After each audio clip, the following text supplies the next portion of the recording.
Você é louco, utópico ou idealista? Vivemos tempos em que o mundo parece ter escapado da razão.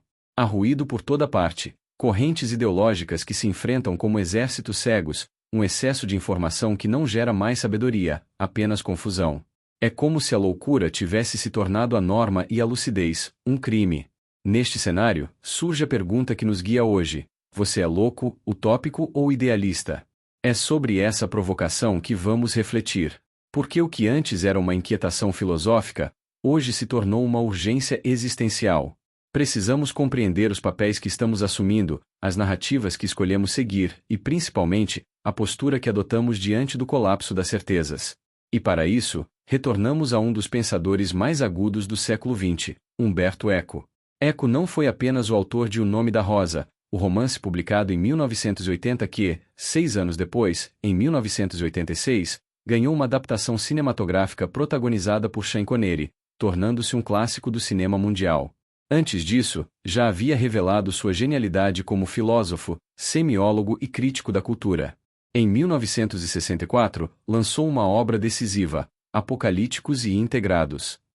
Nesse livro, ele não ofereceu apenas uma análise cultural, mas uma chave simbólica para entender as reações humanas diante do avanço tecnológico e da sociedade de massa. Segundo Eco, os integrados são aqueles que aceitam o sistema com entusiasmo, que veem nas mídias e na indústria cultural um instrumento de evolução, inclusão e progresso. Os apocalípticos, ao contrário, observam com desconfiança, denunciam a alienação, temem a morte da autenticidade, e pressentem o fim da cultura como obra viva do espírito. Ambos são prisioneiros de seus extremos, personagens de um teatro onde o conflito é constante e a síntese, impossível. Mas falta ainda um terceiro personagem, ausente nas páginas de Eco, mas cada vez mais necessário nesta era em colapso, o utópico. Ele é aquele que, sem negar a realidade, ousa imaginá-la transformada. Ele sonha com novos mundos, não como fuga, mas como revolução interna. Suas ideias são sementes que talvez ele mesmo não veja florescer, mas que insistem em ser lançadas, porque para ele não há tragédia maior do que a desistência da esperança. E entre esses três tipos, emerge o idealista, que não se ilude com as promessas fáceis, nem se paralisa diante do abismo. Ele caminha. Ele sofre, mas continua. Ele é o ponto de tensão entre a loucura que desaba, a utopia que inspira e a lucidez que resiste. E talvez seja esse o nosso maior desafio neste mundo em loucura, reconhecer em nós os traços desses três seres e, a partir deles, escolher não apenas quem somos, mas quem desejamos nos tornar. É exatamente sobre isso que vamos refletir nesta live. E para isso, iremos mergulhar nos conhecimentos sagrados da humanidade. Começaremos com a milenar sabedoria do Bhagavad Gita, escrito há cerca de 7.000 anos na tradição hinduísta, onde Krishna revela a Arjuna os fundamentos da consciência, do dever e da unidade divina. De lá, avançaremos para o Gênesis de Moisés, cuja origem remonta a aproximadamente 3.500 anos atrás, quando as primeiras narrativas da criação foram preservadas em símbolos e códigos. Atravessaremos os tempos até o ano 300 a.C., quando 72 sábios traduziram a Torá do hebraico para o grego na famosa Septuaginta, criada na Biblioteca de Alexandria. Ali, entre papiros e pergaminhos, estavam guardados os registros mais antigos da humanidade, até que a destruição dessa biblioteca apagou, por séculos, a memória espiritual da civilização. Mas a manipulação do saber não terminou ali. No ano 405 d.C., surge a Vulgata Latina, uma tradução da Bíblia feita a partir do grego para o latim, na qual os sentidos profundos foram mutilados, as simbologias esquecidas, e o conhecimento se perdeu entre dogmas e interesses de poder. Essa jornada também nos levará aos livros apócrifos, redescobertos em cavernas do Egito, que revelam textos sagrados que não foram incluídos na versão oficial da Bíblia. Neles, encontramos pistas sobre a verdadeira natureza do humano, sobre suas origens cósmicas, sobre a conexão divina que foi esquecida. Entre esses textos, Enoque se destaca como uma joia perdida. No seu livro, encontramos referências ao Metatron, figura misteriosa e elevada, que guarda os segredos da nova humanidade. Ali, onde muitos veem apenas mitologia, outros começam a perceber um mapa espiritual que pode resgatar a alma coletiva. Do Gênesis ao Apocalipse, caminharemos. E ao chegar às visões de São João, compreenderemos que esse livro tão temido, tão mal interpretado por pastores e vendedores de escatologias, não é uma profecia de destruição, mas sim o habitat simbólico dos loucos, dos utópicos e dos idealistas. Os loucos, que acreditam nas teorias do fim. Os utópicos, que enxergam nas revelações a semente de um mundo bem melhor. E os idealistas, que veem na tecnologia e na ciência caminhos de redenção, mas sabem que isso só será possível se uma nova humanidade nascer do caos. Refletiremos também sobre os grandes filósofos da humanidade, como Sócrates, Platão, Aristóteles e Heráclito, e revisitaremos os modernos, como Spinoza, que rompeu com os dogmas e propôs uma ética da razão, Nietzsche, que desafiou os pilares da moralidade ocidental, e os mestres da psique profunda, Freud, que revelou os impulsos inconscientes, Jung, que despertou os arquétipos e o inconsciente coletivo, Viktor Frankl, que nos lembrou do sentido diante do sofrimento, e Roberto Assagioli, que propôs uma psicologia da síntese entre o humano e o espiritual. Não podemos deixar de olhar para a ciência que moldou o olhar ocidental. Newton, com sua física precisa, e Darwin, com sua teoria da evolução, criaram um mundo regido por leis fixas e pela luta da matéria. Mas novas vozes se erguem, como Albert Einstein, que via no universo uma mente cósmica e ordenada, e Rupert Sheldrake, que propôs os campos mórficos como uma memória viva da natureza. Faremos então uma viagem pela cultura da humanidade, buscando compreender como chegamos a este tempo de loucura. E, mais do que isso, buscaremos juntos o caminho possível para mudar essa realidade. Porque talvez, neste mundo em colapso, recordar quem somos e de onde viemos seja o primeiro passo para lembrar para onde podemos ir. O Bhagavad Gita, um dos textos mais sagrados da tradição hinduísta, escrito há cerca de 7.000 anos e inserido no épico Mahabharata, revela-se como um mapa ancestral da alma humana. Sua narrativa se desenrola no campo de batalha de Kurukshetra, onde Arjuna, guerreiro nobre e confuso, hesita diante da guerra iminente. É nesse instante que Krishna, manifestação divina e condutor de sua carruagem, revela os fundamentos da consciência, da liberdade e da verdade interior. O Gita não é um tratado de guerra, mas sim um espelho espiritual da condição humana. Nele já se prenuncia, com clareza impressionante, que se a humanidade não mudar sua concepção de si mesma, mergulhará num mundo dilacerado entre a loucura, a utopia e o idealismo vazio. E foi exatamente esse o destino que escolhemos. Vivemos hoje o fruto de uma consciência fragmentada, incapaz de reconhecer sua própria essência. O Gita oferece, no entanto, 3 degraus esquecidos para a construção de uma nova humanidade. O primeiro é o desapego do karma e do dharma. O karma, a lei da ação e reação, nos prende ao passado por meio da culpa, do arrependimento e da sensação de dívida permanente. Já o dharma, o propósito da alma, pode nos aprisionar no futuro, na ilusão de que só estaremos completos quando finalmente cumprirmos um dever que parece sempre distante. O resultado é uma mente que vive atormentada entre o ontem e o amanhã, sem jamais habitar o agora. Krishna ensina que o desapego é o único caminho para libertar-se dessa prisão emocional. Agir com presença, fazer o que precisa ser feito, sem se apegar ao resultado e sem esperar uma recompensa, é a chave para transcender o medo, o apego e a culpa que nos consomem no mundo atual. O segundo pilar é a vida eterna. Essa expressão, longe de apontar para um paraíso distante, refere-se a uma experiência de consciência. Viver a vida eterna é viver no presente absoluto, compreendendo que a alma é atemporal, que existimos além da biologia e que somos consciência em movimento. Aqui, a ciência moderna começa a encontrar o Gita. Quando os neurocientistas e filósofos da mente estudam os qualia, os aspectos subjetivos da experiência, como a cor vermelha, o gosto doce, a dor ou a ternura, eles tentam compreender a essência daquilo que é viver, sentir, ser. Os qualia são, em sua profundidade, a busca da essência humana. E o Gita afirma essa essência com precisão: ela é bela, grande e boa. A alma, quando liberta das ilusões, manifesta sua plenitude, e é por isso que viver eternamente é viver com sentido. O terceiro pilar é o amor incondicional. Para Krishna, não há batalha que justifique o ódio. O outro, mesmo o inimigo, é apenas reflexo de nossa ignorância ainda não curada. Amar sem condição é reconhecer a centelha divina em tudo, é dissolver a separação e compreender que só há um. O amor incondicional não é sentimento, é estado de ser. Ele não depende do merecimento do outro, mas da liberdade interior de quem ama. É esse amor que cura, que reordena, que rompe o ciclo do sofrimento e acende o futuro. Esses 3 fundamentos, o desapego do karma e do dharma, a vida eterna como estado de consciência e o amor incondicional como prática viva, formam um caminho esquecido de uma civilização em colapso. O Bhagavad Gita não oferece consolo, oferece coragem. E talvez, neste exato instante da história, lembrar de sua sabedoria seja mais do que necessário, seja vital.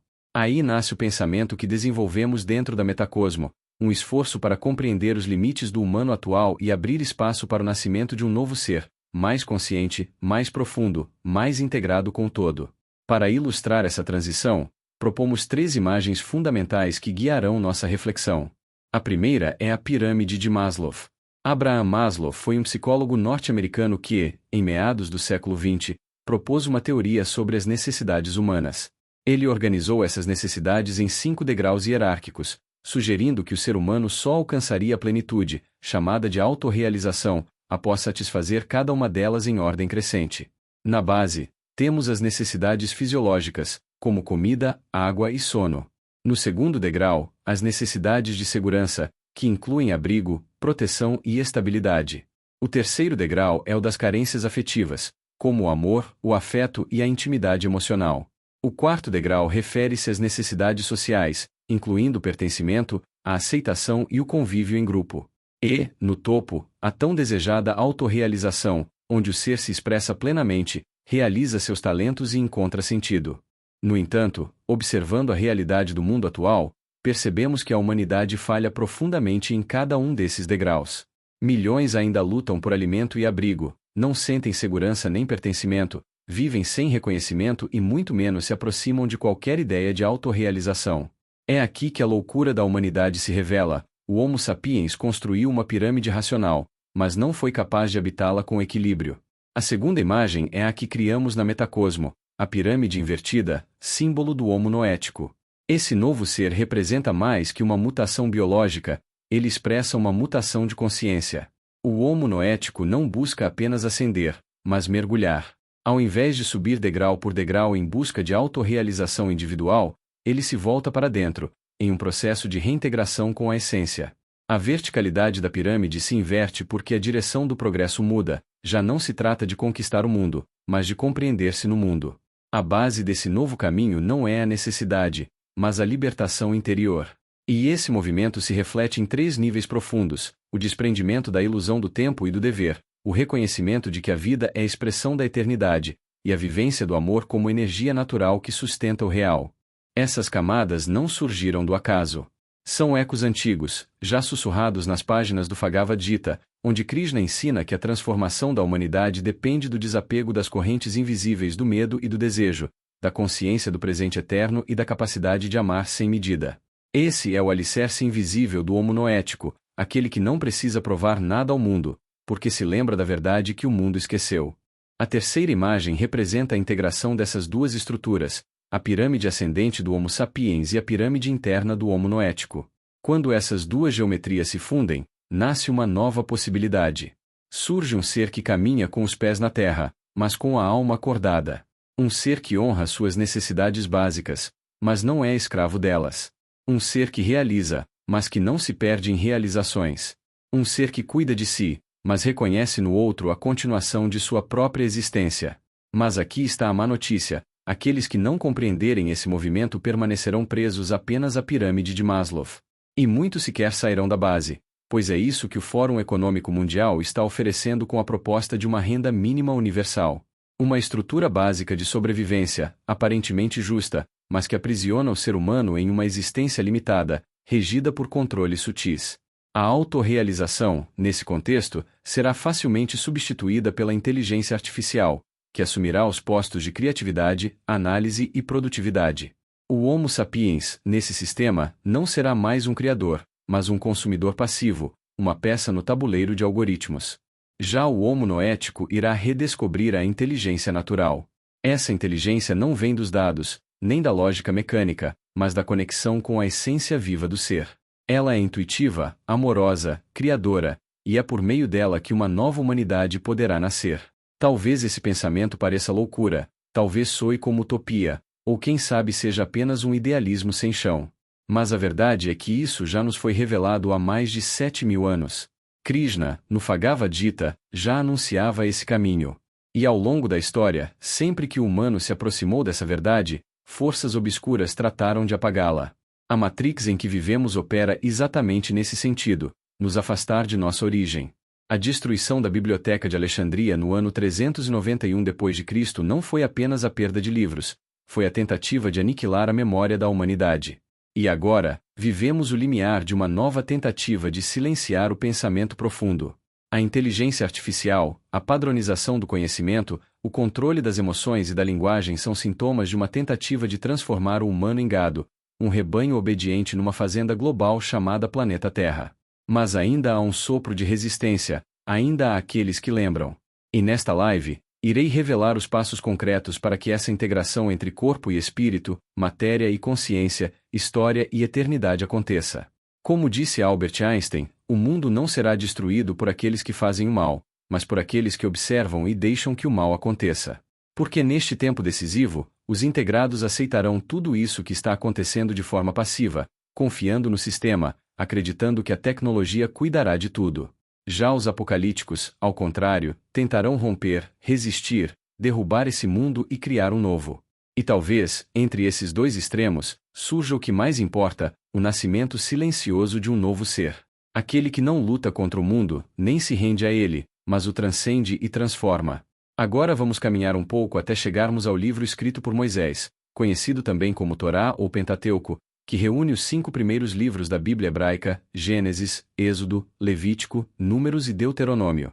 Esses textos não são apenas narrativas religiosas, mas verdadeiros códigos de origem, arquétipos que fundaram o imaginário espiritual de boa parte da humanidade. No entanto, há um segredo velado nesses escritos, um saber que não foi entregue às multidões, mas que permaneceu resguardado pelos grandes ocultistas da cabala judaica e das escolas herméticas.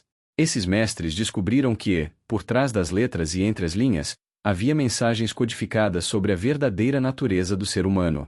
Seres que hoje seriam considerados loucos, utópicos ou idealistas. Loucos, porque falavam de mundos paralelos, de dimensões ocultas e de entidades invisíveis. Utópicos, porque acreditavam na possibilidade de uma humanidade paralela, mais justa, mais luminosa. Idealistas, porque trabalhavam com dedicação e fé por um mundo bem melhor, mesmo quando tudo ao redor parecia ruína. Entre esses livros sagrados, há um que foi excluído das versões oficiais, o livro de Enoque. Esse texto, porém, foi preservado por comunidades específicas, especialmente entre os judeus etíopes, que o mantiveram em suas Bíblias como parte integral de sua tradição. Enoque é descrito como o homem que nunca morreu. Viveu 365 anos, foi pai de Matusalém e descendia de Sete, filho de Adão. Segundo os relatos, ele foi levado por Deus, pois andou com ele, o que os intérpretes místicos compreendem como uma ascensão, uma elevação do corpo físico à dimensão espiritual. Mas o mais surpreendente está em suas viagens. O livro de Enoque narra suas jornadas a outras dimensões, encontros com seres celestes, a contemplação da ordem das estrelas, dos ciclos cósmicos e do destino dos homens. Enoque descreve com minúcia aquilo que a ciência moderna apenas começa a cogitar, que existem camadas sobrepostas da realidade, que há múltiplos planos de existência e que o humano pode atravessá-los se alcançar determinado grau de consciência. Após vislumbrar a loucura na qual a humanidade cairia, Enoque transcende. E é nesse ponto que a tradição mística afirma que ele se transforma no arcanjo Metatron. Essa transformação não é apenas simbólica, é arquetípica. Metatron é a mais elevada das inteligências celestes. Não nasceu anjo, mas tornou-se anjo, foi humano e ascendeu. Ele ocupa a posição mais próxima do trono divino, sendo mediador entre o mundo material e as esferas superiores. Metatron é aquele que conserva o livro da vida, o guardião da memória sagrada da criação. É representado como uma luz de 1000 faces, um campo geométrico de altíssima vibração que contém as fórmulas da manifestação. Seu nome, em algumas tradições, está ligado ao trono, à medida e à linguagem original. Desenvolver o arquétipo de Metatron é despertar dentro de si a consciência do eterno, a geometria viva do espírito, a inteligência que organiza e irradia o cosmos. É justamente essa ativação que conduz ao nascimento do homo noético. Pois o homo noético é aquele que, como Enoque, compreendeu os ciclos, atravessou os véus e retornou com a luz. Ele já não está preso à matéria, mas também não a rejeita. Ele sabe que o corpo é templo, que a linguagem é poder e que o amor é lei. O homo noético é aquele que continua a obra de Metatron no mundo, unindo o que foi separado, lembrando o que foi esquecido, despertando o que foi adormecido. Esse é o próximo passo da humanidade. E embora pareça loucura para os racionais, utopia para os céticos ou idealismo para os pragmáticos, ele é o caminho anunciado há milênios, ocultado pelas estruturas de poder e agora, mais uma vez, emergindo como semente viva para quem tem olhos de ver. Vamos olhar novamente para essa imagem que aparece na tela, o cubo de Metatron, com um novo olhar, não mais como um símbolo esotérico distante, mas como um verdadeiro remédio espiritual para a loucura do nosso tempo. Diante de um mundo em colapso, onde as emoções estão à flor da pele, os pensamentos desordenados, as relações fragmentadas e os valores invertidos, essa geometria sagrada se apresenta como um antídoto silencioso e preciso. Porque ela não é apenas bela, ela é coerente. E o que mais falta ao ser humano moderno é coerência, entre o que sente, o que pensa e o que faz. O cubo de Metatron é formado por 13 círculos interligados, ligados por linhas retas que atravessam o espaço em todas as direções. Esses círculos e conexões não são decorativos, eles representam os núcleos e os fluxos da consciência. Cada ponto é um centro, cada linha é um caminho. Juntos, eles formam um campo geométrico de altíssima harmonia. Ao contemplar essa imagem com presença, algo começa a se reorganizar dentro de nós. A mente, tão acostumada ao ruído, começa a silenciar. O corpo, muitas vezes dominado pela ansiedade, entra num estado de ritmo. E a alma, sufocada pelas exigências do mundo, encontra espaço para respirar. A ciência moderna se aproxima lentamente desse conhecimento, embora ainda o faça. No centro da imagem, temos um ponto de origem. Ele é a semente, o início de tudo, o eu mais profundo. A partir dele, os círculos se expandem em perfeita proporção, como pulsações da consciência. Cada sólido platônico que se esconde dentro dessa geometria representa uma força, estabilidade, movimento, transformação, fluidez, transcendência. E tudo isso está também dentro de nós. A cura começa quando entendemos que não precisamos lutar contra a loucura do mundo, mas reencontrar o centro dentro de nós. O cubo de Metatron é uma ferramenta para isso. Ele atua sobre o campo sutil do ser humano. Sua contemplação ativa áreas da mente que estavam adormecidas. Ele convida a percepção a sair da linearidade, passado, futuro, medo, expectativa, e mergulhar no agora multidimensional. Ao harmonizar o olhar sobre essa geometria, ativamos em nós a inteligência natural esquecida. Aquela que não vem da competição, mas da conexão. Aquela que não busca controlar, mas integrar. Aquela que, diante da dor, não reage com ódio ou fuga, mas com compaixão e presença. E é por isso que o homo noético não é uma promessa futurista, mas um chamado atual. Ele é aquele que olha o cubo de Metatron não como um enigma, mas como um espelho. Porque dentro dessa forma está a matriz do seu próprio ser, coerente, íntegro, luminoso. Em tempos de colapso, olhar para essa imagem não é um ritual vazio. É um gesto de lembrança. Um retorno à origem. Um sussurro da alma dizendo: você ainda está inteiro, mesmo quando o mundo desmorona lá fora. A relação entre o cubo de Metatron e o quadro da Santa Ceia de Leonardo da Vinci não é apenas um jogo de formas ou simbolismos esotéricos. Ela esconde um segredo antigo, uma mensagem sutil, que atravessa milênios para nos alcançar agora, justamente quando o mundo parece perder sua forma. Aquilo que Leonardo pintou e aquilo que o cubo revela são dois espelhos de um mesmo mistério, o mapa oculto da alma humana e o caminho de retorno à sua origem divina. Na ceia, vemos o Cristo ao centro, imóvel, sereno, equilibrado, como o ponto de quietude do universo. Ao seu redor, 12 homens divididos em grupos de 3. Essa divisão, muitas vezes ignorada, carrega a chave geométrica que Leonardo, com seu olhar iniciado, quis registrar. O espaço entre os grupos, os gestos, os olhares, os ângulos, tudo compõe uma arquitetura invisível, que obedece à mesma proporção e simetria que vemos no cubo de Metatron. O cubo, com seus 13 círculos interconectados, representa a ordem do cosmos e da consciência. O ponto central, assim como Cristo na pintura, é o eu superior, a presença silenciosa que sustenta a multiplicidade. Os 12 círculos ao redor não são apenas ornamentos, representam as 12 forças arquetípicas, os aspectos da alma, os fragmentos que todos nós carregamos e precisamos integrar. A ceia não é apenas uma narrativa religiosa, é um modelo do ser humano total. Cada apóstolo encarna uma polaridade, fé e dúvida, impulso e prudência, generosidade e ambição, luz e sombra. Judas, por exemplo, não é apenas o traidor, ele é o aspecto da consciência que nega a luz, e por isso precisa ser reconhecido, não rejeitado. João, inclinado ao lado de Cristo, representa a entrega ao amor. Pedro, com seu ímpeto, mostra o fogo da ação. E assim, um a um, os apóstolos se tornam espelhos de nossas próprias faces. O humano, para ascender, precisa sentar-se à mesa com todos eles. É aí que a psicosíntese de Roberto Assagioli oferece seu brilho. Ela nos mostra que não basta sermos conscientes, precisamos ser inteiros.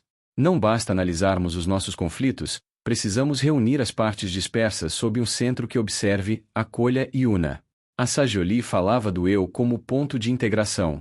O mesmo ponto que Leonardo desenhou na figura de Cristo, o mesmo ponto que pulsa no coração do cubo de Metatron. Por caminhos racionais e técnicos. Quando busca os qualia, as experiências subjetivas, a cor que se vê, o gosto que se sente, o arrepio da pele ou a emoção de um gesto, ela está tentando alcançar o mistério que já estava nas escolas iniciáticas. A consciência não é uma função do cérebro, mas um campo que o transcende. O cubo de Metatron é uma chave geométrica desse campo. Ele é uma linguagem anterior à palavra, um código anterior à forma. Sua presença organiza o caos. Ao contemplá-lo, a mente fragmentada se alinha, os pensamentos cessam, o coração abre. Ele não apenas representa o mundo ordenado, ele o emana. A beleza do quadro de Leonardo e a precisão do cubo revelam, juntas, que a cura da humanidade não virá por um milagre exterior, mas pela recordação daquilo que está dentro. Que somos 13, um centro e 12 forças. Que somos luz em potencial, mas esquecidos de nossa fonte. E aqui está o que talvez estivesse escondido nas entrelinhas, e que agora precisa ser dito: o mundo moderno tenta nos fragmentar, dividir-nos em funções, papéis, ideias, partidos. Mas o segredo da plenitude está em reunir. Reunir como Cristo à mesa. Reunir como os círculos do cubo. Reunir como Assagioli ensinava, não eliminar as partes, mas transformá-las em música ao redor de um centro vivo. Esse centro não é doutrina, é presença. Ele mora em cada um de nós. E desperta quando olhamos para dentro e reconhecemos: não sou apenas os meus pensamentos, nem apenas os meus sentimentos. Sou a luz que organiza todas as partes. E essa luz, quando lembrada, cura. Enoque, ao elevar seu ser e transpor os limites da matéria, não apenas ascende, mas se transforma. Sua jornada não é simbólica, é iniciática. Ele atravessa os véus da consciência, vence os apegos do ego e se torna o arcanjo Metatron, figura luminosa que ocupa a mais alta posição entre as hierarquias celestes. Mas o que isso significa, na linguagem da alma e na realidade que vivemos agora? Metatron é aquele que, como homem, enfrentou o dragão do Oriente, não o animal fantástico, mas a força instintiva do ego, o impulso devorador que habita os porões da consciência. Esse dragão é citado em Apocalipse 12, onde aparece diante da mulher grávida, pronta para dar à luz uma criança de luz. O dragão deseja devorá-la, impedir o nascimento da nova era. Mas a criança nasce, é protegida, e o dragão é lançado à terra. Esse é o drama que se desenrola dentro de cada ser humano. A mulher é a síntese do sagrado feminino, receptiva, intuitiva, gestadora. A criança é o Cristo interno, a centelha divina que quer emergir. O dragão é a matéria densa, o desejo não purificado, o ego em sua forma primitiva.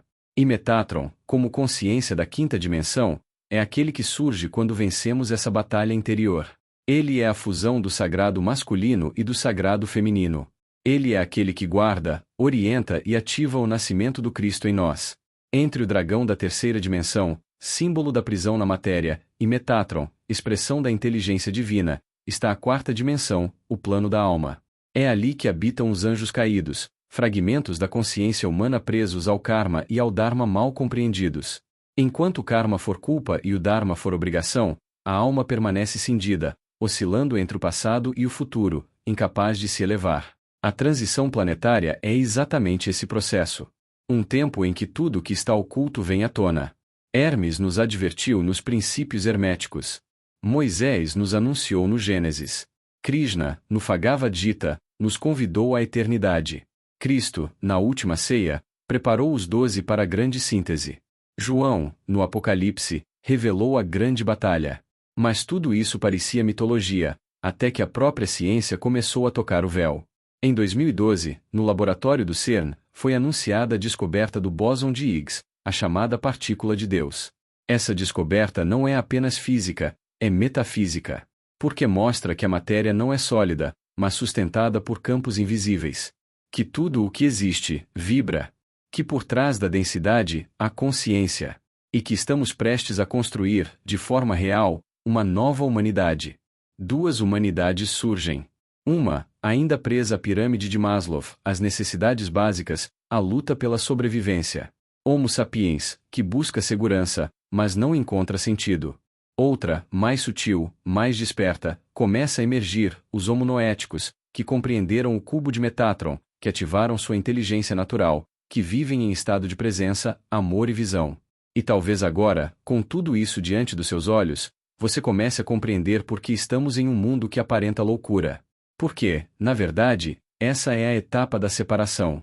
Não uma separação externa, mas interna. A separação do joio e do trigo. A escolha entre permanecer na ilusão do ego ou atravessar o dragão e nascer como consciência viva. O que antes parecia oculto, agora se revela. O que antes parecia impossível, agora é necessário. E o que antes era apenas uma profecia, agora é um chamado. Para lembrar, despertar e escolher. Porque o tempo da transição não virá, ele já começou.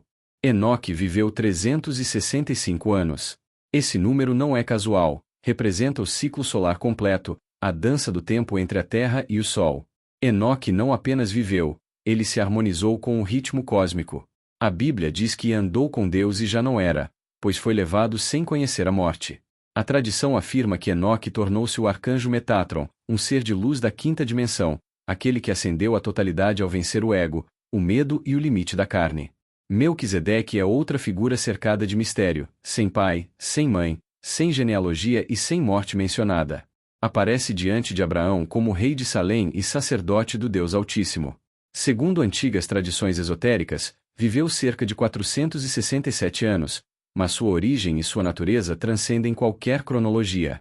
Ele é a manifestação de um ser já unificado, símbolo da fusão entre realeza e sacerdócio, entre matéria e espírito. É a imagem da síntese plena que antecede a cisão humana. Noé viveu 950 anos. Ele sobreviveu à grande transição da Terra e preservou os códigos da vida em sua arca. Era justo, íntegro, caminhava com Deus. Sua missão não foi apenas salvar espécies, mas transmitir um código genético e espiritual puro para a nova era. Ele representa o elo entre o mundo antigo e a reconstrução de uma nova humanidade. E então temos Moisés. Viveu 120 anos, mas a Bíblia faz questão de repetir, nunca esteve doente. Nunca envelheceu. Aos 40, era jovem. Aos 80, era jovem. Aos 120, continuava em plena juventude. A Bíblia declara que a luz dos seus olhos não se apagou e que nenhum dente estava solto em sua boca. Sua vitalidade não era humana no sentido comum, era a expressão de um ser que encarnava um padrão superior de existência. E é aí que o mistério se abre diante de nossos olhos. Moisés não apenas falava com Deus, ele vivia sob uma outra engenharia do corpo. Sua estrutura obedecia a uma geometria sagrada. Séculos depois, Leonardo da Vinci desenha o homem vitruviano.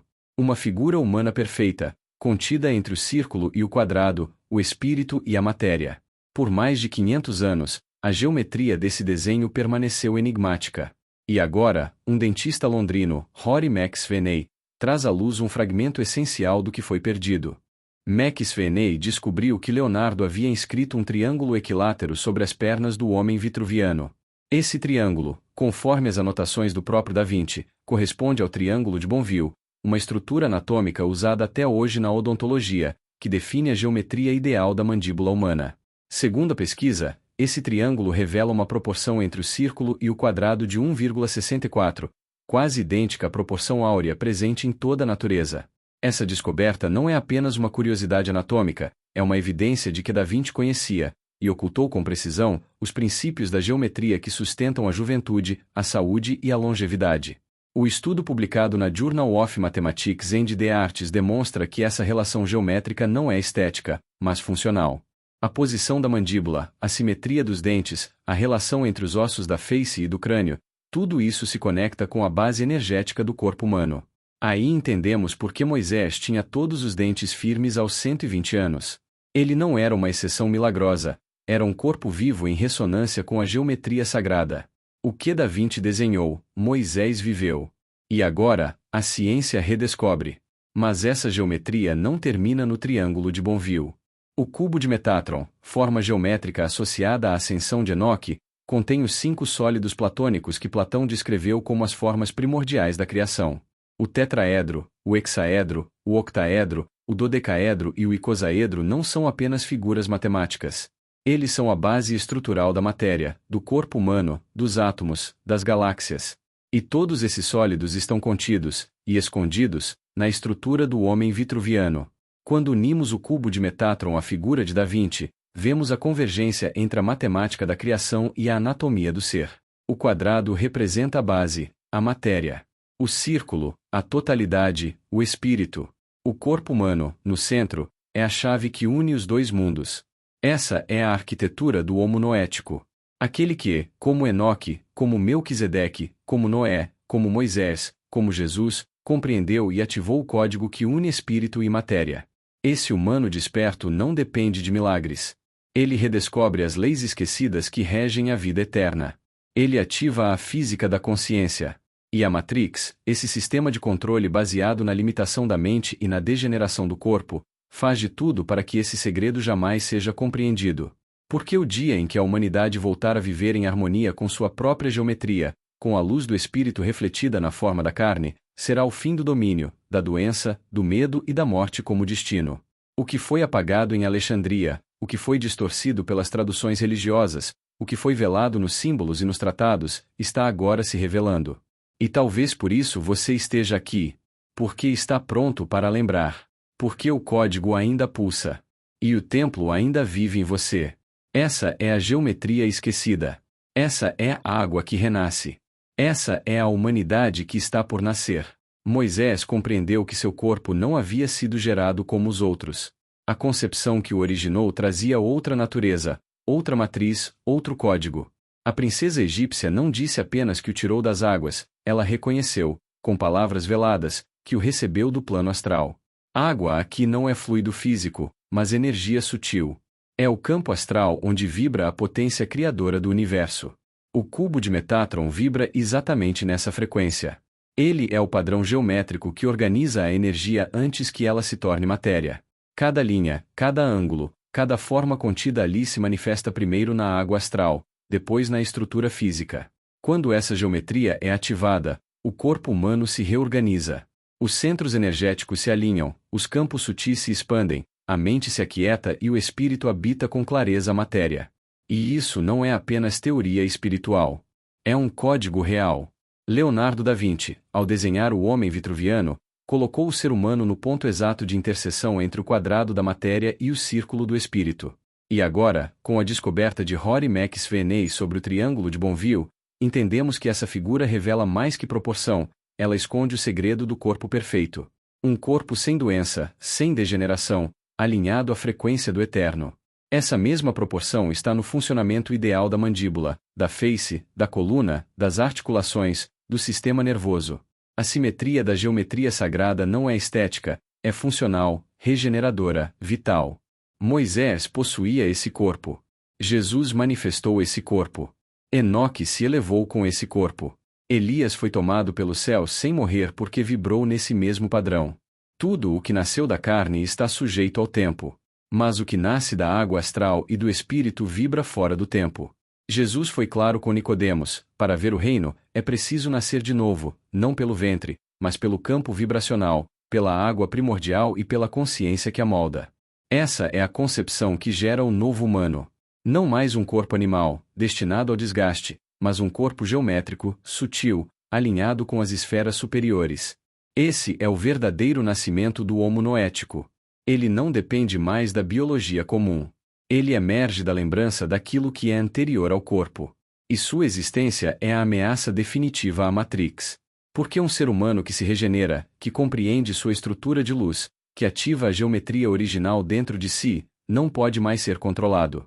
Ele não adoece, não teme, não obedece por medo. Ele vive, vibra, escolhe, cria. E sua simples presença dissolve os sistemas baseados em dor e limitação. Moisés então diz: como é isto? Eu vivo uma vida perfeita, física, mental e espiritualmente. E por que o resto da humanidade não vive assim? Agora ele está diante de um mistério, porque ele não tem doença, enquanto a maioria morre antes do tempo. E ele não morreu.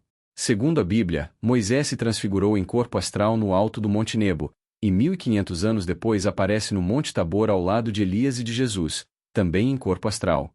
Moisés se pergunta: qual é o segredo desta eterna juventude do meu corpo? E então descobre: ele nasceu de outro modo.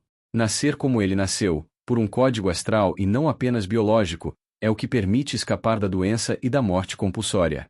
Isso atravessa todo o Gênesis. Moisés revela que a humanidade do passado, do presente e do futuro depende da natureza da concepção. A procriação puramente animal gera corpos vulneráveis.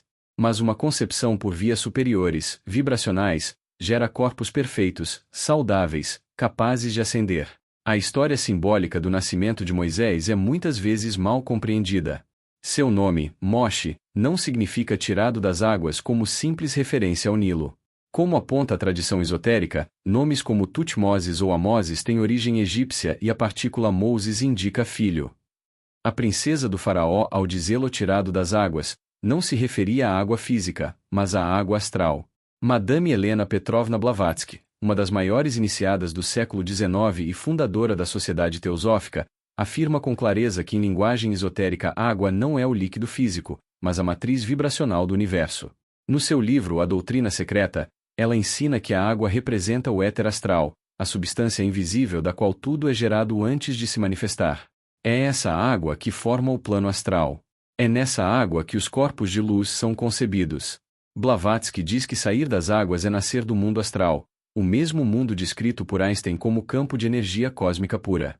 Por isso, a princesa do Egito, iniciada nos mistérios sagrados, diz que tirou Moisés das águas.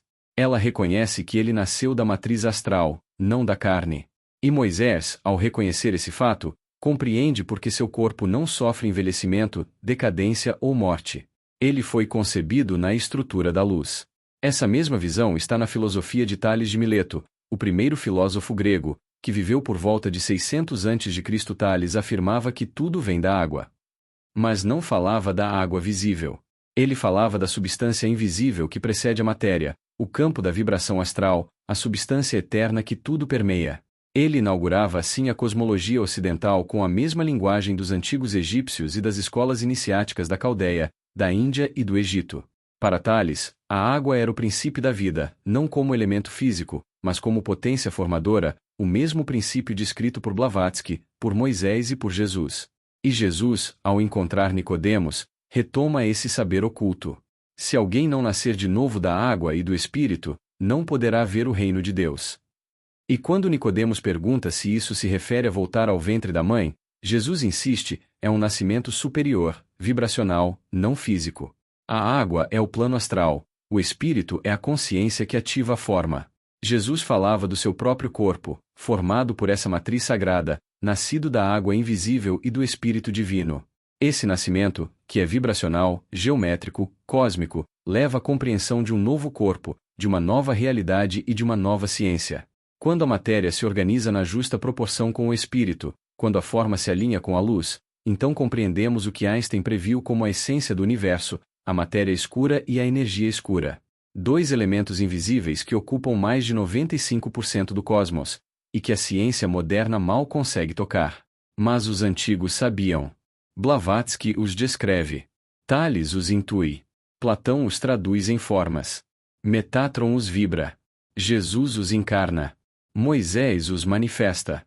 O corpo que nasce da água astral e do espírito já se alinha com essas camadas da realidade. E compreender isso é compreender que a física da consciência é a ponte entre os mundos. O homem vitruviano, o cubo de Metatron, os sólidos de Platão, o triângulo de Bonville e o nome de Moisés, tudo aponta para essa verdade: a humanidade foi feita para viver em luz. A Matrix quer nos manter na matéria densa, limitada e cega. Mas a geometria sagrada, o conhecimento ancestral e o espírito anunciam: chegou a hora de nascer de novo.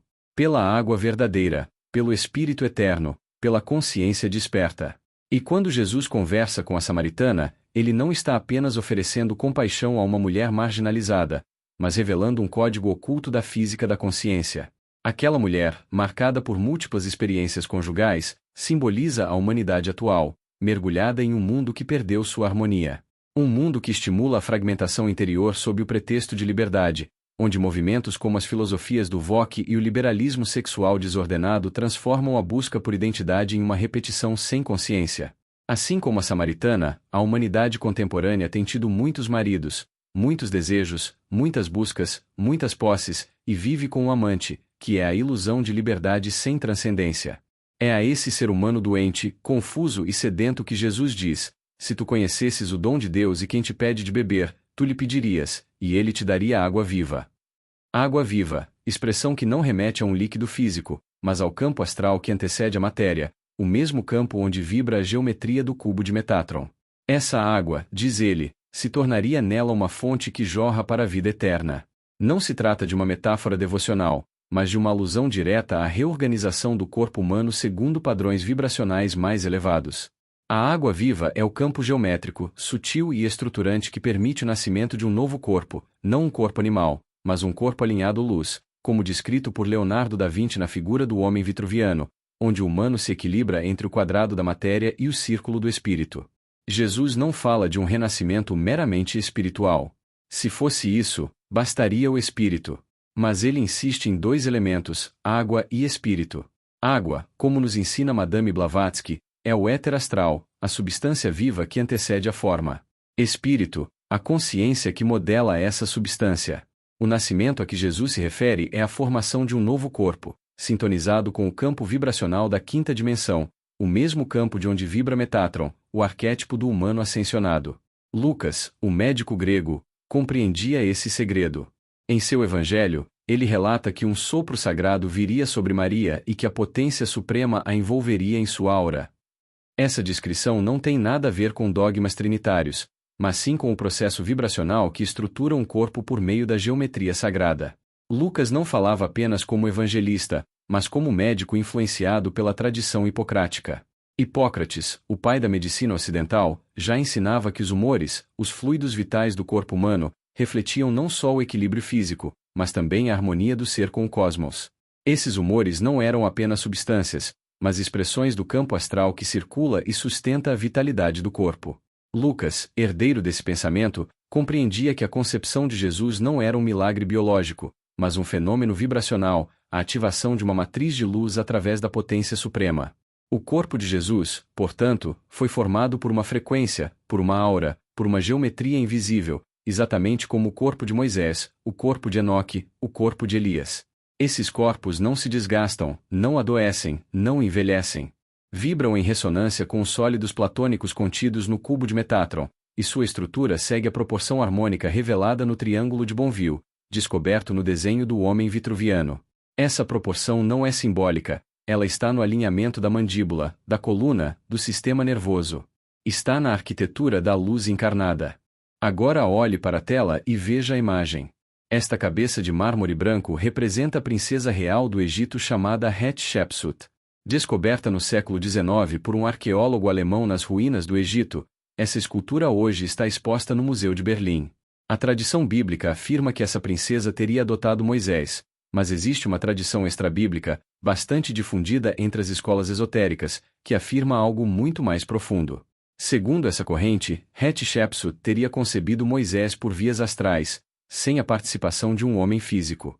Madame Blavatsky confirma essa possibilidade ao afirmar que a potência astral, presente no universo, pode se utilizar ou não de elementos biológicos masculinos para realizar uma concepção sem contato físico. Isso teria ocorrido também com o corpo de Jesus. Essa concepção, não apenas simbólica, mas vibracional e geométrica, revela a origem de um corpo fora das leis materiais comuns. Se Moisés fosse realmente apenas um bebê hebreu lançado ao Nilo, escravo, indesejado, é plausível supor que a princesa egípcia teria dedicado a ele tamanho cuidado e carinho por 40 anos dentro da corte real? É pouco provável. A Bíblia relata que ela o educou no coração do Império Egípcio. E esse tempo, os primeiros 40 anos de Moisés, foram dedicados à magia mental, à ciência dos templos, ao conhecimento dos mistérios da matéria e da energia. Os egípcios dominavam tecnologias avançadas, inclusive a eletricidade. A Arca da Aliança, que Moisés carregava em sua peregrinação pelo deserto, era mais do que um objeto sagrado. Ela era, de fato, uma pilha elétrica. No livro do Êxodo, capítulo 25, Moisés descreve com precisão a construção dessa arca, uma caixa de madeira de acácia bem seca, material que não conduz eletricidade quando seco, com varais de ouro que não deveriam jamais ser removidos. Moisés sabia que ouro conduz eletricidade e que aqueles varais funcionavam como antenas. Em certas ocasiões, essa arca gerava luminosidade espontânea. Acima dela surgia uma nuvem brilhante, e os hebreus a interpretavam como a presença de Deus. Entre os dois querubins de ouro, fixados sobre a tampa da arca, havia uma distância específica, medida em polegadas, suficiente para gerar uma descarga eletrostática. Essa é a linguagem da física aplicada à consciência sagrada. Nikola Tesla, milênios depois, confirmaria que o universo é energia, frequência e vibração. Einstein diria que a matéria é apenas uma forma de energia condensada e que o espaço-tempo se curva diante de forças invisíveis. Rupert Sheldrake, por sua vez, ampliaria essa visão ao propor os campos mórficos, estruturas invisíveis que moldam a forma e a organização de sistemas vivos, afirmando que a memória da natureza está registrada em campos que transcendem o DNA e a biologia tradicional. Assim como os antigos templos egípcios, a Arca da Aliança pode ser compreendida como um campo mórfico codificado, um repositório de memória e energia que interagia com a consciência de Moisés e do povo. Todos eles, cada um à sua maneira, se aproximaram do que Moisés vivia na prática e do que as Escrituras descrevem com linguagem simbólica. A nuvem luminosa sobre a arca é o campo eletromagnético visível, uma manifestação do que hoje chamamos de energia escura, organizada e concentrada por geometrias específicas. É também a manifestação de um campo mórfico coletivo, que conecta o povo à sua memória arquetípica, à promessa e à travessia espiritual. A relação entre a arca, a eletricidade, os campos mórficos e a comunicação com os céus não é mitológica, mas física. Moisés ativava, com sua consciência e sua compreensão das forças invisíveis, campos que respondiam com luz, som e orientação. Assim como Tesla desenhava bobinas e torres para captar a eletricidade do ar, Moisés construía estruturas sagradas que canalizavam frequências cósmicas. E como Einstein, que buscava a equação unificadora de todas as forças, Moisés integrava corpo, energia e espírito num só gesto. Sheldrake, ao reconhecer a inteligência das formas e o comportamento sincronizado entre seres da mesma espécie, nos ajuda a compreender que aquilo que se ativa na geometria sagrada é, na verdade, uma ponte entre mentes, almas e o campo maior da vida. O que o Egito chamou de magia, o deserto chamou de milagre e a ciência chama hoje de campo unificado ou ressonância mórfica é, na verdade, a mesma realidade expressa por linguagens distintas. O cubo de Metatron é o diagrama que sintetiza essa integração. Ele mostra, em sua geometria, como os sólidos platônicos organizam a energia, como a matéria nasce da vibração e como a consciência humana pode, ao se alinhar com essa estrutura, tornar-se co-criadora da realidade. Por isso, Moisés precisou ser expulso da corte. Porque aquele que conhece a fonte e aprende a conduzir a energia da vida não se curva diante do controle de impérios.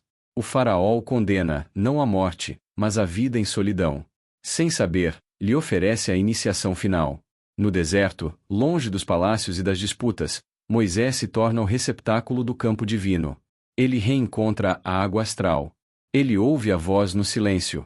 Ele compreende que a verdadeira eletricidade não está apenas entre os querubins, mas pulsa no centro da alma, pronta para reorganizar a humanidade segundo a matriz perdida, a mesma que Tesla chamaria de frequência pura, Einstein de campo absoluto e Sheldrake de memória viva do universo. É essa a matriz do novo ser, do homo noético. Depois, ele tinha 80 anos. Estava em plena juventude, afirma a Bíblia. A luz de seus olhos não se havia apagado e nenhum dente da sua boca estava solto. Isso é sinal de juventude. E ele foi para o Egito porque Deus o mandou libertar o povo. Voltou aos 80 anos, armado de forças mágicas e místicas. A magia ele recebeu no Egito, a mística no deserto, na solidão. Com esses poderes, exigiu do faraó que libertasse cerca de 1 milhão de hebreus, escravizados havia 430 anos.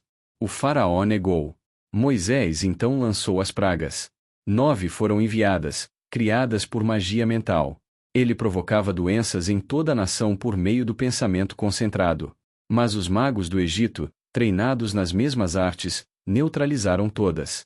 Diante disso, Moisés decidiu usar sua última cartada. Planejou a morte dos primogênitos.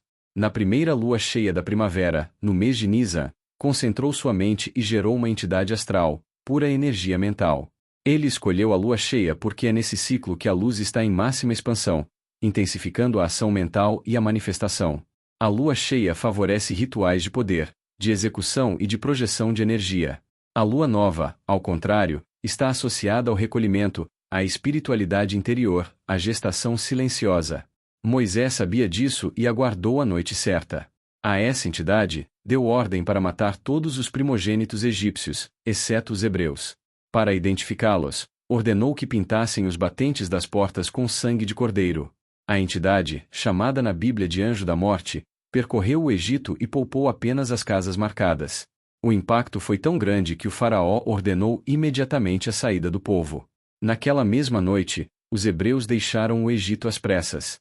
Esse evento é a origem da Páscoa judaica, que não celebra a ressurreição, mas libertação. É o 7 de setembro de um povo que rompeu as correntes da escravidão. Tudo isso está escrito na Bíblia. Depois ele peregrinou para a Terra Santa com todo o povo. Imagine, ele conduzindo 1 milhão de pessoas, sem armas, sem infraestrutura, apenas com o poder da magia mental.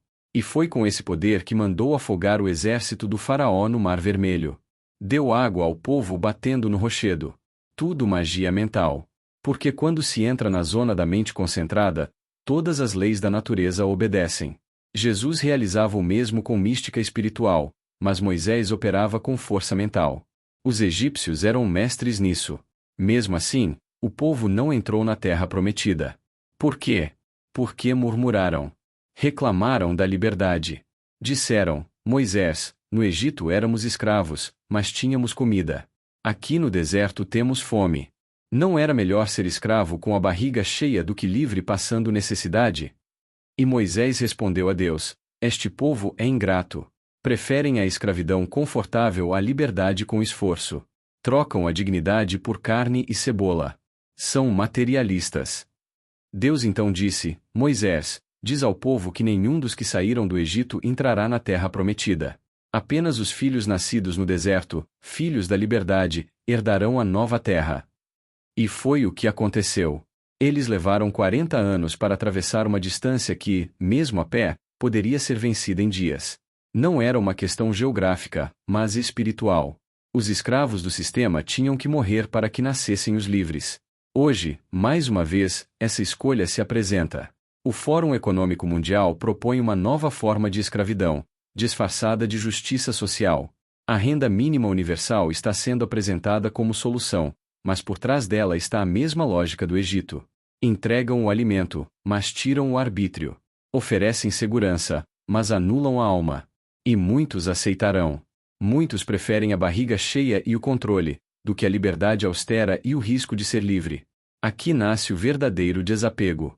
Aqui se inicia a compreensão da vida eterna e do amor incondicional.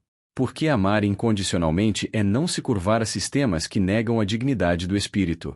A vida eterna não é continuidade biológica, mas permanência da consciência no eixo da liberdade. O desapego é o rompimento com o conforto da escravidão. E o amor incondicional não floresce em corações que recusam lutar pelo livre-arbítrio. Hoje, há quem diga aos jovens que o livre-arbítrio não existe. Que tudo está determinado, que somos apenas máquinas de estímulo e resposta. Essa mentira é um novo chicote. Moisés rompeu com isso. Conduziu seu povo até a fronteira da liberdade. Mas somente os filhos do deserto entraram. Somente os que nasceram na escassez, mas carregavam em si a abundância da consciência. Moisés os levou até a beira de Canaã, terra que corria leite e mel. Mas ele mesmo não entrou. Subiu o Monte Nebo, contemplou a terra prometida e se transfigurou. Não morreu, apenas retornou ao plano de onde viera, ao mundo astral, mundo de pura energia. O mesmo mundo que está disponível àqueles que hoje também escolhem sair do sistema, atravessar o deserto e renascer como livres. Então Moisés, depois de tudo que viveu, começou a refletir. Pensou: por que o resto da humanidade não pode viver como eu vivi, com perfeita saúde, sem envelhecimento e sem morte? E a resposta estava diante dele. Ele percebeu que quando a concepção ocorre por meios puramente materiais, corpo a corpo, como fazem os animais, o resultado é um corpo sujeito à degeneração. Mas se a origem do corpo fosse energética, sutil, astral, o resultado seria outro. Um corpo não nasceria para morrer, mas para vibrar eternamente. Foi a partir dessa compreensão que ele escreveu o Gênesis, insistindo: ainda que de modo simbólico, na necessidade de o ser humano superar a reprodução meramente física e recuperar sua origem astral. Moisés não estava apenas narrando uma criação mitológica. Ele estava deixando um mapa para a humanidade futura. Um mapa para a verdadeira eugenia, não a manipulação genética coercitiva, mas a elevação vibracional da concepção. Em grego, eugenia significa boa origem. Para ele, um corpo perfeito era aquele que surgia da harmonia entre energia e consciência. A ciência moderna começa a alcançar essa sabedoria. Com a epigenética, compreendemos que os genes não determinam tudo. O ambiente, os pensamentos, as emoções e os campos energéticos modulam a expressão genética. O DNA não é destino. O corpo é moldado por algo que o ultrapassa. Rupert Sheldrake já havia antecipado essa ideia com os campos mórficos. E hoje, a biologia admite, não somos apenas química, somos também energia viva em constante comunicação com tudo ao redor. Dentro desse novo entendimento, o antigo relato da criação ganha novos contornos. Quando Moisés narra que a mulher foi feita da costela do homem, ele não está falando de um osso. A palavra hebraica original, tsela, pode significar lado, essência, estrutura. E nesse contexto, pode ser lida como célula. A mulher teria sido formada a partir de uma célula do homem, não no sentido literal e biológico como se interpreta hoje, mas como a extensão da mesma matriz energética. Assim, homem e mulher não surgem separados, mas como expressões complementares de uma única origem. Na verdade, o que o Gênesis sugere, e que Moisés talvez tenha compreendido em profundidade, é que a verdadeira criação do humano não se dá pelo barro nem pela carne, mas pela vibração. A célula inata, conceito que hoje começa a emergir nas discussões sobre física da consciência e campos mórficos, é o ponto de origem vibracional do ser. Ela antecede o DNA, sendo formada no campo de inteligência sutil que organiza a matéria. A célula inata não está limitada ao corpo físico, mas ressoa com o projeto original de plenitude do ser. A humanidade se aproxima dessa revelação. A ciência, a espiritualidade e a consciência estão convergindo para um mesmo ponto. E aquilo que Moisés viu no deserto e escreveu com símbolos, agora pode ser compreendido em linguagem genética e quântica. Estamos lembrando. Estamos renascendo. Estamos finalmente entendendo que o corpo eterno é possível. Mas não será gerado pela matéria corrompida. Ele virá da luz reencontrada, da energia ordenada, da consciência desperta. Esse é o verdadeiro Gênesis que começa agora. Para concluir esta live, vamos observar com atenção os 3 gráficos que aparecem na tela.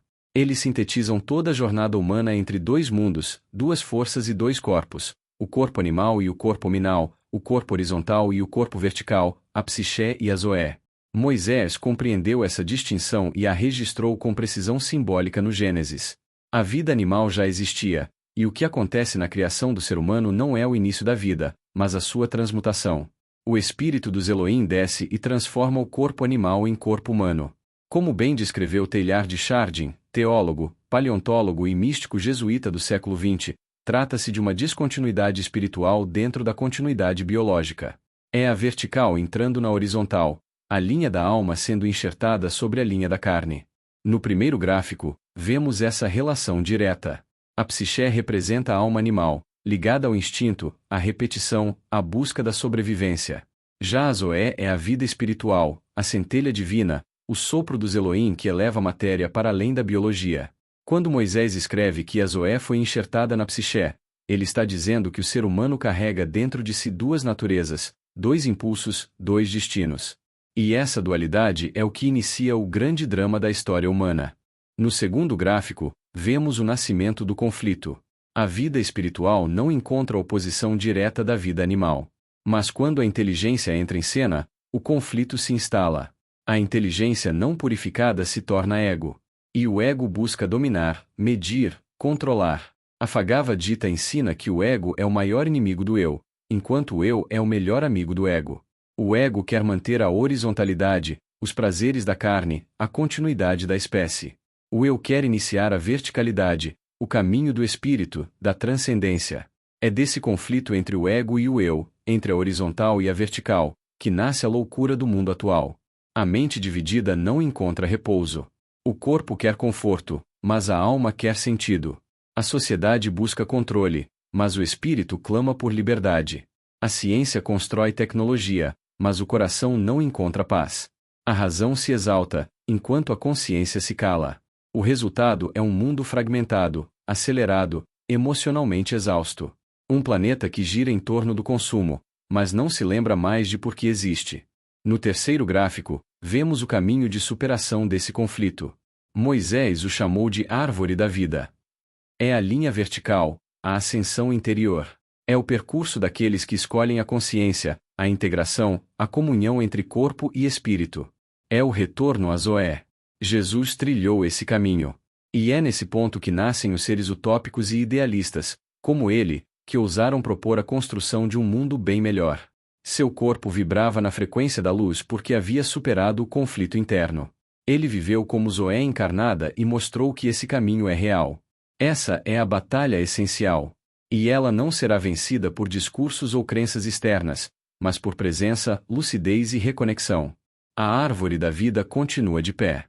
E está diante de nós. A escolha é pessoal, silenciosa e intransferível. Mas ela decide o destino de uma nova humanidade. Na linguagem bíblica, conhecer significa ter relação sexual. Quando se diz que Adão conheceu Eva, ou que Maria afirma não conhecer homem, trata-se da ausência de relação carnal. Maria só consente após entender que sua concepção seria astral, não física. Faça-se em mim segundo tua palavra. A partir daí, o Verbo se fez carne. Moisés compreendia isso profundamente. Ele queria estabelecer uma eugenia espiritual, uma humanidade sem doença nem morte, como aconteceu com ele mesmo e outros seres que atingiram esse nível: Enoque, Elias, Babaji, Saint-Germain. Essa transição não é imediata. Moisés usa o símbolo do ângulo de 0 a 90 graus para representar o caminho do corpo animal ao corpo puramente espiritual. Alguns, como ele e Jesus, chegaram à vertical pura, a concepção imaterial. A maioria ainda vive na mistura entre o material e o espiritual. Moisés percebe que o humano permaneceu na concepção carnal e que a narrativa do Gênesis usa Eva como símbolo dessa decisão. Eva representa o princípio receptivo da humanidade. Ela entra em diálogo com a inteligência representada pela serpente, que questiona a proibição de comer da árvore do conhecimento do bem e do mal, símbolo do sexo. O bem é o nascimento, o mal é a morte. A procriação física cria um corpo que nasce e morre. Já os Elohim haviam indicado uma geração superior, sem morte. Eva admite ter sido enganada pela serpente, ou seja, pela inteligência racional não unificada ao espírito. A sequência do texto bíblico traz as 3 maldições: a serpente, a mulher e ao homem. Mas logo depois ocorre a reabilitação de Eva. Os Elohim anunciam: colocaremos inimizade entre ti e a serpente, entre tua descendência e a descendência dela. Aqui nascem as duas humanidades, a que segue a linha animal e a que desperta para o espírito. Essa separação marca a origem do conflito entre inteligência racional e consciência divina, entre ego e eu. A partir dessa divisão se instaura a loucura do mundo atual, pois a humanidade perdeu sua origem astral e espiritual, permanecendo presa à horizontalidade da carne. Mas a reconciliação está em curso. E começa com a memória, lembrar da origem da vida e da missão de elevar o corpo à luz. Aqui começam as duas humanidades. A velha humanidade é da serpente, a nova é da mulher, não mais a mulher que foi enganada, mas a mulher que rompeu com a serpente. Essa é a reabilitação simbólica de Eva. No texto original da Septuaginta, está dito com clareza: colocaremos inimizade entre ti, serpente, e a mulher, entre a tua descendência e a descendência dela. Não se trata de aniquilação, mas de separação. 2 linhagens, 2 caminhos, 2 destinos. Desde 2012, essas duas humanidades já correm paralelamente. A Vulgata Latina, muito posterior, altera o sentido original. Ela esmagará tua cabeça e tu armarás ciladas ao seu calcanhar. Mas isso não está na versão grega. O texto mais antigo não fala de esmagar, mas de espreitar. A nova humanidade vigia os pensamentos da velha, enquanto a velha humanidade observa os passos da nova. É um cenário de convivência tensa, não de destruição. Assim como na parábola do joio e do trigo, as duas crescem juntas até o fim dos tempos. Ambas têm o direito de existir, ambas fazem parte da evolução. A nova humanidade representa o eu desperto, o espírito encarnado, o nascimento da consciência. A velha humanidade permanece no ego, no controle, na repetição do instinto. E, segundo Gênesis e o Evangelho, essa convivência entre luz e sombra é necessária. O conflito entre bem e mal não é uma falha, é o motor da evolução. Sem resistência, não há crescimento. O joio é necessário ao trigo, pois onde não há oposição, não há força para o florescimento. A luta entre essas duas humanidades é silenciosa, simbólica, mas presente em todos os níveis da vida humana, na política, na ciência, na espiritualidade, nos afetos. E se tornou mais evidente desde 2012, quando um novo campo vibracional começou a se abrir, permitindo que a nova humanidade emergisse com mais força. Aqueles que despertaram já caminham como nova linhagem, guiada pela luz, pela inteligência espiritual, pela integração entre ciência e consciência. Eva, outrora símbolo da queda, torna-se agora a portadora da nova criação. Não mais aliada da serpente, mas da vida. A nova humanidade não será feita de vencedores que esmagam, mas de seres que vigiam, observam, reconhecem e escolhem seu caminho com lucidez. Ela não nasce da destruição da velha, mas da transcendência de sua lógica. Esse é o tempo em que vivemos. Dois mundos ocupando o mesmo planeta, duas frequências vibrando no mesmo espaço, dois caminhos diante de cada ser. E a escolha é silenciosa, íntima e irrevogável. Moisés viveu 1500 anos antes de Cristo, e o texto grego foi feito 300 anos antes da era cristã, em Alexandria, na África, por 70 tradutores judeus. Judeus que conheciam perfeitamente a língua deles, o hebraico, e a língua grega, que naquele tempo dominava todo o mundo. Então eles traduziram o texto de Moisés para o grego. Esta nossa Septuaginta, quer dizer, 70. 70 tradutores traduziram isto fidelissimamente. Não mudaram nada no texto hebraico original. Mas agora, neste tempo de virada, a verdade volta à tona. O que Moisés viu, o que os Elohim indicaram, o que Cristo viveu, e o que muitos tentaram esconder, está sendo revelado. Ah, sim, duas humanidades. E talvez você que me escuta agora esteja se perguntando a qual delas pertence. Essa é a pergunta essencial. Você é louco, utópico ou idealista? Se for louco, talvez seja por ousar ver além do véu. Por não aceitar a realidade limitada imposta por sistemas que aprisionam corpo, mente e alma. Se for utópico, talvez acredite que a humanidade ainda pode se elevar, que um mundo bem melhor não é um delírio, mas uma possibilidade concreta. Mas se for idealista, então está no mesmo caminho que eu, acreditando, construindo e realizando, mesmo diante da incompreensão e da zombaria. Se sou louco por transmitir tudo isso para vocês, fico contente com minha loucura. Se sou utópico, continuarei acreditando nessa utopia. Agora, sou idealista, isso sim. E é por isso que construí a Metacosmo. Um espaço de reintegração, de sabedoria, de prática.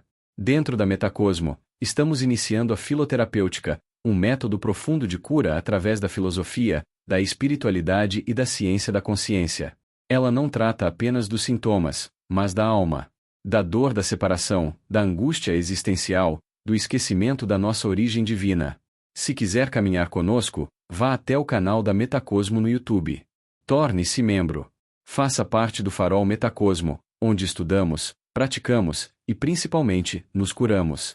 E para encerrar, quero lembrar da obra de Machado de Assis, O Alienista. Nela, o médico Simão Bacamarte constrói um hospício para curar os loucos da cidade. Mas com o tempo, ele começa a internar todos, até os mais sãos. A loucura se inverte, e é o próprio médico que termina isolado, vítima de sua obsessão. A pergunta que Machado nos deixa ecoa até hoje: quem é realmente o louco?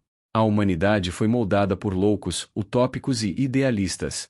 Seres que ousaram sonhar, romper com o previsível, atravessar o abismo da razão para tocar o invisível. Enoque caminhou com Deus e se tornou luz. Elias subiu aos céus em fogo. Jesus revelou o amor como caminho, verdade e vida. Buda escolheu o silêncio interior. Pitágoras viu a harmonia nos números. Sócrates bebeu cicuta por coerência. Platão descreveu mundos além da caverna. Joana d'Arc ouviu vozes e libertou um povo. Francisco de Assis abandonou tudo para abraçar a simplicidade. Robespierre desafiou o poder em nome da justiça. Saint-Germain atravessou os séculos como mistério vivo. Gandhi derrubou um império com não-violência. E quem sabe, entre esses nomes, estejam também Fernando Avance, Flávio Vale, e você que está assistindo. Porque no fundo, todos aqueles que acreditam na possibilidade de transformar o caos em sentido, A dor em compaixão, a humanidade em consciência, são os verdadeiros loucos, os autênticos utópicos, os indispensáveis idealistas. É com essa visão que construiremos, juntos, um mundo bem melhor. Seja magnífico. Seja eterno. Seja o amor. E assim é.